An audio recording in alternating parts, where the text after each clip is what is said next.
Continuamos con los trabajos que convoca el seminario Diálogos para la Justicia Abierta y la Cultura Democrática.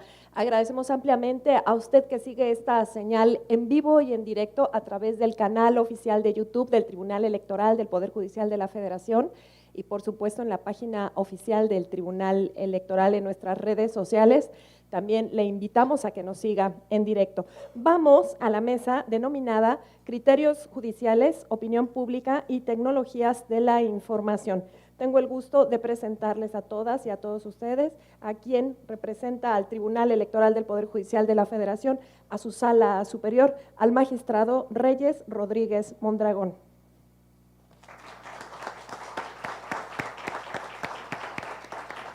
Asimismo, nos acompaña el coordinador de Jurisprudencia, Seguimiento y Consulta del Tribunal Electoral del Poder Judicial de la Federación, maestro Alejandro Santos Contreras. Con el mismo agrado saludamos al profesor de la Escuela de Gobierno y Transformación Pública del Tecnológico de Monterrey, maestro Jesús Cantú Escalante. Para moderar esta mesa se encuentra con nosotros la secretaria general de acuerdos de esta sala, la sala anfitriona, la sala regional Monterrey. Se trata de la licenciada Catalina Ortega Sánchez. Tiene el uso de la voz nuestra moderadora. Adelante, por favor. Muchas gracias, Lucy. Muy buenas tardes a todos, magistradas presidentas, señores magistrados, público que nos acompaña. Es un honor para nosotros, quienes integramos esta sala regional Monterrey, tener aquí en su casa. En lo particular es muy grato para mí presentar al podio y en este caso daremos inicio al diálogo de los criterios judiciales de opinión pública y las tecnologías de la información y comunicaciones, que sin duda ayudará a construir sobre cada uno de los esfuerzos de justicia abierta desde el inicio que ha abanderado la integración de este tribunal para transparentar los procesos y el acceso de la justicia. Sobre la estructura de esta mesa me permito informarles que se desarrollará en 3 bloques de 20 minutos, que posteriormente dará inicio a unas preguntas también con 20 minutos, y aprovecho para presentarles al maestro Jesús Cantú Escalante. Él es profesor investigador de la Escuela de Gobierno y Transformación Pública de Tecnológico de Monterrey, articulista de la revista Proceso y de los periódicos El Diario de Yucatán y El Siglo de Torreón. Es integrante de los consejos directivos de Ciudadanos en apoyo de los derechos humanos y de la Asociación Mexicana de Ciencia Política, así como de los consejos consultivos de la Red por Rendición de Cuentas y la Asociación Mexicana del Derecho a la Información. Fue presidente del Consejo Directivo de Oxfam México de 2011 a 2017. Entre algunos de los cargos que ha ocupado el maestro Cantú se encuentran consejero electoral del Consejo General del entonces Instituto Federal Electoral, coordinador del noticiero radiofónico En Voz Alta de Radio de Nuevo León, director editorial del periódico Noreste de Sinaloa y director general del periódico El Porvenir de Nuevo León, Monterrey. Sin más, cedo el uso de la voz, por favor, al maestro Jesús Cantú. Muchas gracias, muy buenas tardes a todas y a todos. Pues bueno, quiero agradecer en primera instancia al Tribunal Electoral del Poder Judicial de la Federación esta invitación para compartir con ustedes algunas ideas respecto a este tema fundamental o los temas fundamentales sobre la opinión pública y las TICs. Como acaban de escuchar, siempre he estado, salvo los 7 años que estuve en el Consejo General del Instituto Federal Electoral, el resto del tiempo he estado vinculado a los medios de información, fundamentalmente escritos, pero también tengo experiencia en radio, y soy un convencido también por lo que viví desde el Instituto Federal Electoral, déjenme decirlo muy coloquialmente, en ese sentido he estado de los dos lados de la barra y conozco cómo se maneja desde el lado de los medios y cómo desde el lado del servicio público como autoridad y las dificultades que enfrenta. Soy un convencido, por decirlo en estos términos, que gobernar es comunicar. Muchas de las políticas públicas, muchas de las decisiones que se tomen pueden ser perfectas, si no se comunican adecuadamente, se pueden ir por un caño. Es fundamental el complementar esto. Quiero iniciar mi intervención nada más haciendo referencia del impacto que puede tener sobre los tribunales y las decisiones de los tribunales, aunque va a ser un caso de la Suprema Corte, pero está muy estudiado, sobre las decisiones en función de lo que ha sucedido precisamente en la opinión pública. Aquí voy a tomar todavía un caso que sucedió cuando todavía estaba más consolidada la televisión como el medio, y lo aclaro, aunque es de 2005, ya en estos 12 años ha cambiado muchísimo el peso que tienen las televisoras en la construcción de la opinión pública, pero es importante. Todos lo conocimos, el caso de Florence Cassés, su detención en diciembre del 2005, y obviamente después el montaje televisivo que se hizo de esa supuesta captura. O sea, la capturaron en un lugar, horas o al día siguiente se la llevan y hacen todo un montaje que se transmite supuestamente en vivo en el noticiero matutino de Televisa. Y ahí pues hubo un impacto televisivo importante porque era en aquel entonces la Policía Federal, obviamente, deteniendo a esta banda de secuestradores y liberando a los que allí estaban secuestrados, y obviamente causando pues un impacto importante en ese entonces. Déjenme leerles los resultados de varias encuestas que se desarrollaron después. Ya estamos hablando de 2011 y 2013, recordemos que fue condenada en primera instancia, llegó finalmente el caso ya en 2013, después del cambio de gobierno. O sea, este caso fue un caso muy conocido, inclusive internacionalmente, motivó la intervención del presidente francés Nicolas Sarkozy, el presidente mexicano Felipe Calderón, y fue hasta después del cambio de sexenio cuando la Suprema Corte de Justicia finalmente tomó la decisión que se había violentado el debido proceso y por lo tanto quedó en libertad. En 2011 se hacían algunas encuestas. Parametría, por ejemplo, hizo una encuesta en 2011. ¿Usted cree que Florence Cassés es culpable o inocente de haber participado en el secuestro? Culpable, 74% de los encuestados. Prácticamente todas las encuestas que están relacionadas con si era culpable o inocente están en ese mismo porcentaje. O sea, era contundente, la condena de la opinión pública era contundente, la opinión pública no tenía absolutamente ninguna duda al respecto. Sin embargo, ya me brinco a lo que sucede después de que la Suprema Corte toma su decisión. Reforma en enero del 2013, le pregunta, en su encuesta dice, sobre el Poder Judicial, con la decisión de la Corte, refiriéndose a la decisión esta que estoy hablando de Florence Cassés, ¿usted confía más, igual o menos en la justicia mexicana? Menos 73%. Ahí estaba el impacto directo, exacto, prácticamente lo mismo. Aquí no necesito abundar mucho, desde luego que había una clara violación del debido proceso. La Corte tenía dos posibilidades, también lo sabemos: uno, pues tomar la decisión como la tomó de liberar; la otra, que se repusiera el procedimiento. Después de la gran condena de la opinión pública, era muy cuestionable si en ese caso se podía reponer o no el procedimiento. Digo, en muchos casos podría haberse repuesto con condiciones de relativamente de corregir lo que había sucedido, pero ahí desgraciadamente la violentación se había dado pues en otros términos. También quiero decir, porque esto era importante, que un 84%, más inclusive que los que habían perdido confianza en la Suprema Corte, consideraba que se debía castigar a los responsables del montaje. Entonces, sí había también una demanda de justicia que nunca sucedió, también hay que decirlo, porque no hubo ninguna sanción absolutamente, ni para quien hizo el montaje, ni obviamente para, en este caso, pues hasta donde se sabe, o por lo menos lo que comunicaron también los medios para seguir lo que dicen, era García Luna, en aquel entonces secretario de Seguridad Pública, y con un objetivo obviamente de posicionarse.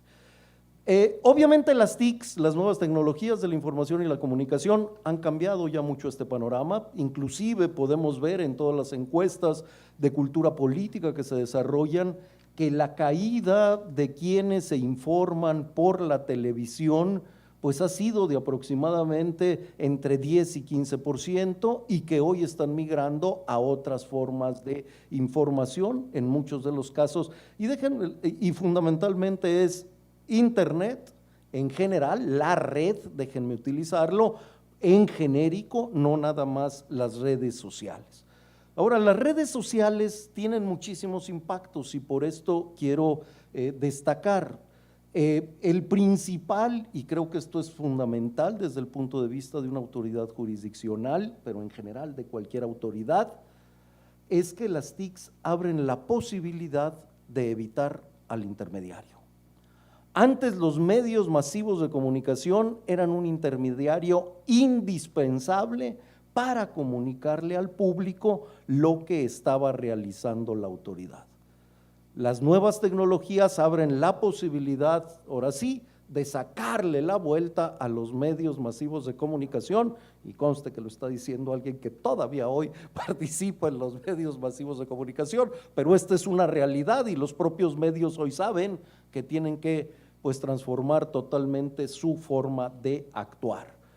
Y esto debiese cambiar totalmente la forma de comunicarse desde las autoridades, pero déjenme ponerlo, el desafío que nos están planteando las nuevas tecnologías, tanto al servicio público, tanto a los gobiernos como a los medios masivos de la comunicación, creo que todavía no ha sido resuelto adecuadamente por ninguno de los dos. Lo que hoy estamos viendo que está sucediendo son medios masivos de comunicación que están sumidos en una gran crisis, fundamentalmente una gran crisis económica. Hablo a nivel mundial y hablo hasta de los más sólidos en ese sentido, no solo los escritos como se pensaba en un momento determinado, también los televisivos tienen hoy una gran crisis y no se sabe cuál va a ser su futuro, inclusive, y no quiero abundar en eso, pero sí lo quiero destacar, inclusive yo creo que los periodistas no nos hemos planteado, y eso lo insisto mucho también en ese medio, que el paradigma periodístico ya cambió. Antes era muy fácil, el periodista daba la noticia, vaya, hay anécdotas hasta que decían que si en Londres en algún momento cuando hubo una huelga muy grande del periódico principal, ahí el Times, que la gente decía, ¿te has fijado cómo hay menos muertos en Londres? Simplemente porque no podían ver las esquelas. Y eso los medios de comunicación daban la noticia, hoy ya nadie da la noticia. O sea, hoy ningún periodista da la noticia. Para cuando sale el periodista, ya todos nos enteramos antes por cualquier otra vía, por cualquier otro medio. Entonces, el paradigma tiene que cambiar. El periodista no puede seguir haciendo lo mismo que hacía. Y yo creo que desde el servicio público, desde la función pública, también tenemos que asumir eso. Hoy ya no necesitamos intermediarios para comunicarnos con nuestra sociedad. Hoy ya no necesitamos, ya no dependemos de ese medio masivo de comunicación para poder mantener esa, y déjenme aquí ya puntualizar porque también me parece central, para poder dar a conocer lo que hacemos. Eso era lo que podíamos hacer a través de los medios masivos de comunicación. Hoy no solo podemos dar a conocer lo que hacemos, hoy podemos interactuar en vivo, déjenme utilizar la expresión, con esa ciudadanía, con esa sociedad. Eso debería cambiar absolutamente el paradigma que tienen los comunicadores. Hace unas semanas en la sala superior, en una mesa a la que me invitaron de la sala especializada, me preguntaba un comunicador, decía porque yo había hablado de lo que transformaba el ejercicio periodístico, era un diplomado para periodistas, y me dice el comunicador, bueno, ¿y a nosotros cómo nos cambia ahora? Le dije, pues totalmente, quema todos los manuales que te dejaron de comunicación y empieza a ver qué es lo que vas a hacer y cómo te vas a comunicar ahora. ¿Por qué? Porque ya aquello no sirve, y si quieres seguir anclado en aquello, discúlpame, vas a ser totalmente rebasado, pero tampoco le vas a sacar todo el jugo, porque quiero aquí también ser muy enfático, un cambio fundamental, que es el otro, es esta interactividad. Antes solo podíamos informar, hoy sí podemos comunicarnos materialmente y en tiempo real con la sociedad. Y para aquí muy brevemente, para seguir el hilo de algunas de las mesas, por lo menos lo que me tocó escuchar, esto lo había dicho hace como un año precisamente en otra mesa, pero quiero porque creo que eso es lo fundamental y aquí quisiera anclar lo que creo que se puede hacer. Un elemento central, o bueno, indispensable, una dimensión indispensable de cualquier democracia es precisamente la rendición de cuentas. No necesito abundar mucho en eso, pero sí quiero abundar en las dimensiones de la rendición de cuentas. Y la rendición de cuentas tiene fundamentalmente 4 dimensiones. Uno primero, que es la información. Esa ha sido la tradicional y el concepto, y por eso hay la famosa confusión. Hay hasta muchos que creen y lo dicen, transparencia y rendición de cuentas, y casi los utilizan como sinónimos, y no solo de servicio público, sino también en la academia. No, la transparencia o la apertura, para estar en consonancia con lo que se ha planteado aquí, es un elemento indispensable, mas no suficiente de la rendición de cuentas. Sí, es fundamental tener información, pero no basta tener información para que haya rendición de cuentas. Y todo mundo brinca prácticamente, bueno, que haya consecuencias por lo que se hace, pero hay 2 elementos antes que son fundamentales, y es la explicación y la justificación. O sea, yo voy a informar, pero también tengo que explicar, y todos los que estamos aquí, creo que seremos muy conscientes de que muchas de las decisiones que toma un servidor público no son entre opciones buenas y malas, sino muchas de las decisiones son cuál es la menos mala de las opciones que tengo. Y a ustedes, inclusive como miembros de órganos jurisdiccionales, a veces, ok, aquí hay una sanción, aquí hay una violación, ¿cuál es el derecho que tengo que privilegiar en esto? Y ahí estamos justamente hablando de esta decisión, que no es entre una opción positiva y una opción negativa, sino en muchos de los casos son 2 negativas. ¿Cuál va a ser la que tengo que privilegiar en este camino? Y esta parte de la explicación se nos olvida totalmente, esa nunca la tenemos. No me voy a abundar por cuestiones de tiempo. Por supuesto que es importantísimo la sanción, y también nada más muy coloquialmente diré, transparencia sin rendición de cuentas, entendiendo la justificación y entendiendo la sanción, es cinismo, ¿no? Y por eso lo que ha sucedido en este país básicamente es eso. Hoy tenemos medianamente, hemos avanzado de manera muy importante en transparencia, todavía falta mucho camino por andar, creo que hay un gran trecho por andar, pero no hemos avanzado en las otras dimensiones de la rendición de cuentas, y por supuesto hay un desencanto ciudadano, y es muy importante tenerlo. Ahora, ¿cómo impacta? Miren, déjenme ponerlo en estos términos y a ver si puedo ser claro. Creo que lo que tendrían que estar pensando, y sería una manera audaz, y ahorita iré en esto, es cómo lograr llevar al mundo virtual este observatorio que ya se ha implementado en la vida real. ¿Por qué solo tenemos que escuchar a los expertos? ¿Por qué no podemos también escuchar a la ciudadanía? Y en muchos de los casos, actores no políticos de muchos de esos procesos. Por supuesto, no estoy hablando, y por eso nada más hago la referencia, no me meto a eso, porque ese es un tema que seguramente podrán abundar mucho más mis otros 2 colegas, mis otros 2 compañeros de mesa.